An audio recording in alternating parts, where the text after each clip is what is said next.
Okay, Idami Shisugu. My name is Curtis Running Rabbit-Lefthand. I am the Executive Director of Indigenous Resilience and Music. I am the host of the Good Medicine Show on CJSW 90.9 FM.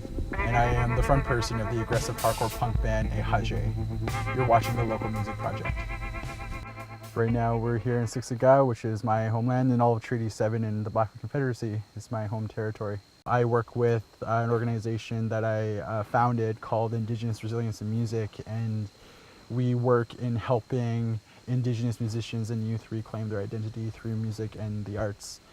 And a lot of that has gone into my own work in other music areas and communities of the Blackfoot Confederacy and of Treaty 7, and specifically within Muncy and Calgary, and working in that area. And so a lot of that goes into my own work with running a radio show and hosting a radio show at CJSW called The Good Medicine Show. A part of that work is just bringing an Indigenous lens to and an Indigenous perspective on music and the music played on in radio today, and sharing with people the different and amazing, vibrant Indigenous musicians that are out there. My radio show definitely reflects a lot of what I grew up with on the reservation, and a lot of that went from like gangster rap and hip hop all the way to powwow music and even hardcore punk and metal. A lot of those genres kind of just like were compacted into, I would call it an Indian car mixtape.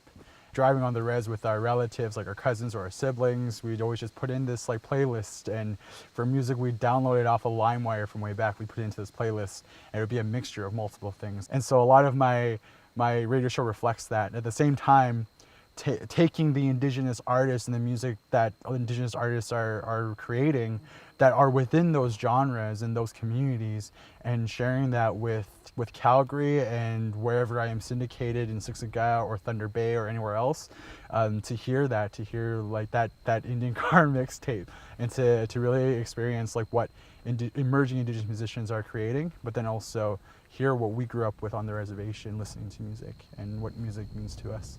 Like I said before, a lot of it's helping youth reclaim their identity, and also Indigenous musicians reclaim identity. But a lot of that goes into us leading workshops that are traditional, and helping the youth and showing them through either from a traditional aspect into a contemporary aspect how much music has been a part of our cultures, and how much music is the root of our identity and how we are. Because like for the Blackfoot people, we go through a law and system that cannot go without music. You have to have songs to understand who you are as a person. Through like IRIM is we want to share that. If we're in the Blackfoot Confederacy and we're with Blackfoot youth and Nisitapi youth, we're going to share with them like that part of their identity, and then give them a contemporary side, which is like showing them what like shoegaze music is, showing them what like hip hop is, electronic DJ mixing, powwow step, all of this stuff, all these new genres that Indigenous people are creating in music, and really giving them that understanding of like, this is where it comes from. Like that beat of the heart, the beat of our mother's heart, the mother's heartbeat, and coming from the earth. And then when you come out of that womb and you carry that with you.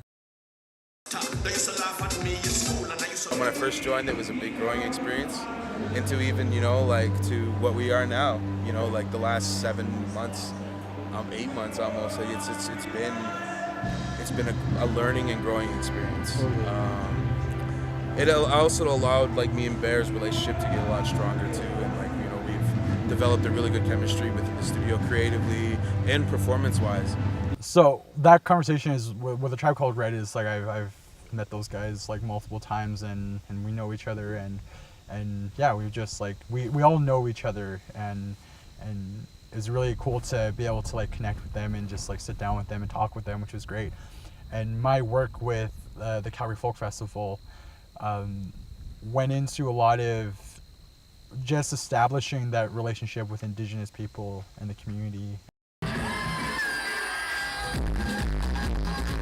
Thinking about it, I was like, wow, music, like powwow music that I used to grow up listening to, mixed in with this new genre, this contemporary genre of music, brought these people together. And that's amazing To see like that power music and an indigenous perspective in music is bringing these people together, that's incredible. To see that having them there was important, and to having that influence there is important, really spoke volumes to myself. To know that like you could bring thousands of people to a show, and that they're there to hear that mother's heartbeat, to hear that drum beat, to hear to hear the beat of that drum, and to hear that sound, and knowing that mixed in with whatever electronic music, but like that is why they're there, because it has a rhythm and it makes people dance, and that's why we dance to it, because it has a rhythm. It makes us want to dance.